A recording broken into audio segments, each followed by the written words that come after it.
మొట్టమొదటిసారి నేను ఎమ్మెల్యే అయినప్పుడు ఎవరైతే యువకులు బాబ్రీ మసీద్ కేసుల్లో ఉన్నారో ఆ రోజు ప్రభుత్వం ద్వారా ఆ కేసును ఎత్తేయించి ఎంతో మంది యువకుల్ని ఆ కేసు నుండి ఎత్తివేయటం జరిగిందని చెప్పి నేను తెలియజేస్తా ఉన్నా.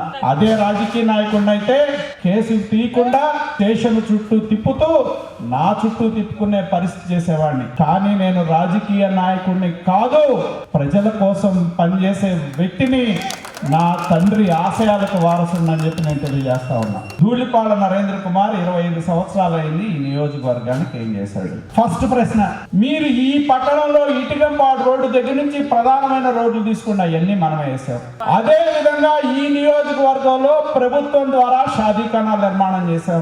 మేము ఆగిపోయిన షాదీఖానా కూడా డబ్బులు ఇచ్చి అబ్దుల్ కలాం పేరు పెట్టి ఇవాళ పేద ముస్లింలు మన మార్కెట్ దగ్గర ఉన్న షాదీఖానాలో పెళ్లి చేసుకుంటున్నారు. అదే విధంగా ఈ ప్రభుత్వం 1,25,00,000తో మేము షాదీఖానా ఇస్తే 4 సంవత్సరాల 8 నెలల కాలంగా ఒక్క ఇటుకరాయి పెట్టకుండా మామూలుగా ఏదైనా వస్తే చాలు చందాలు పోగు చేయండి, మేము 25 లక్షలు ఇస్తాం, మా నాయకుడు షాదీఖానా పూర్తి చేస్తాడని చెప్తారు.